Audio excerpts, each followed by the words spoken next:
Well, I think I got the fire started, so that's good. But the next order of the day is definitely coffee. I'm feeling a little haggard, and so I wanted to share with you the way that I've learned to make coffee over the past 10 years. It's been a process, a learning experiment. Don't spend a lot of money at all on the equipment or the beans. I wanted to share the way that I do it. This is my Krupps espresso maker, and I've got a Krupps old coffee grinder. These were both purchased from Goodwill. They cost about $3 to $5 each at Goodwill. If you try to buy them online, they will cost you $50 to $80. So that's a good way to save some money right there. Krupps is an old German brand. They've been making home appliances for quite a long time. This is an espresso style maker, although purists would say that this does not generate enough steam pressure to be truly classified as an espresso machine. It does make espresso like coffee, if that's what you're into. I think the reason that these machines can be had almost all the time at Goodwill or other thrift stores is because they are kind of hard to get used to using, and there are a couple little tricks you might need to consistently make good espresso style coffee. First thing we need to do is expel the old grinds. I just tap it out pretty clean, and then I do a quick rinse to get the old ones out. Rinse it out of there. Now, to load up the new beans, we're going to need to do a little grindage. Show you how it grinds here. By the way, this is from Aldi, organic, single origin Peru, fair trade, certified. It's about $4, and we love it. Pour it in the old thingy over here. Get it kind of full. Kind of like that. Put this on. I like to tap. Give it a little tappy tap. Tappity tap tap tap. You can get it pretty powdery. This machine will generate enough power to force the water through the bean. So it's a pretty fine grind. I would say fine to medium. When that's all ready, take a spoon. Take a spoon. Load her up. Load some in.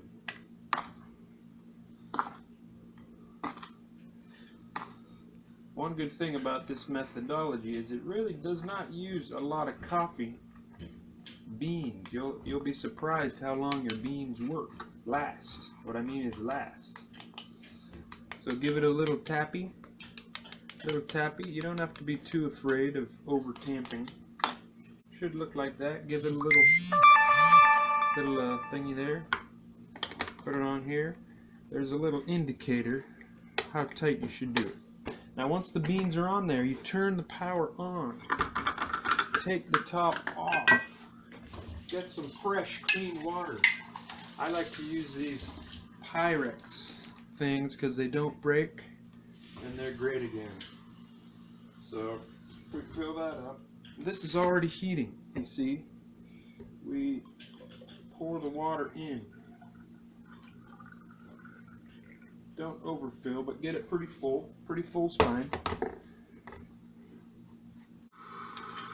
So you'll notice I've left the top off. This is one of the keys to success.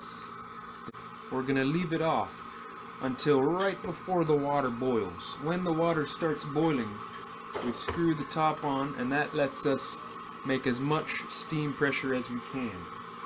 While that's heating, I like to take a little, we like half and half. So we'll take a little fresh fresh half and half. Usually also from Aldi. This looks like a Walmart product, maybe, but it's fine. Land O'Lakes. Pop that off. This is about, and I put the creamer directly in the cup that I wish to drink out of. This is about the right size. I think that's a little less than 8 ounces. So, you know, we're putting in a little less than a quarter of half and half. This is going to make some type of espresso or cappuccino drink. More like a cappuccino, probably. So, put that back away. Great again. The heat is building. The water is warming. Things are happening. But we have another Pyrex. See here, we can flip them out. We can flip them right out of there. We can exchange as needed. And that is another important tip for the use of the Krupps machine. Alright, so we can tell by the sound the water is about to boil. I'm ready with my lid here. Ready. It's boiling, it's coming. I can see it. It's starting to boil, but I'm going to wait till the last minute for full pressure. When it's ready, on it goes. Now the pressure is building. It's coming in here. It's starting to brew. It's not quite as fast as real espresso, but it's a lot faster than a drip method, and it's a smaller amount of compressed coffee than a drip method. So it's coming. Now we don't want to overstress the beans. If we put too much water through here, if we let the water just flow until it's a whole cup, that will not be a good espresso. We only want to extract maximum of half a cup, but I usually do a little less. One of the design problems with this, there's no way to shut off the pressure all of a sudden. So what we can do is we get ready for the switchy. We got this guy, and at the perfect moment, right before half a cup, we're gonna do a little switch. You see, this is about how I like it. I'm gonna shut the power off, switch. That's our good coffee, and we still have plenty of pressure left. Come on over here. Plenty of pressure to make our milk half and half hot and frothy.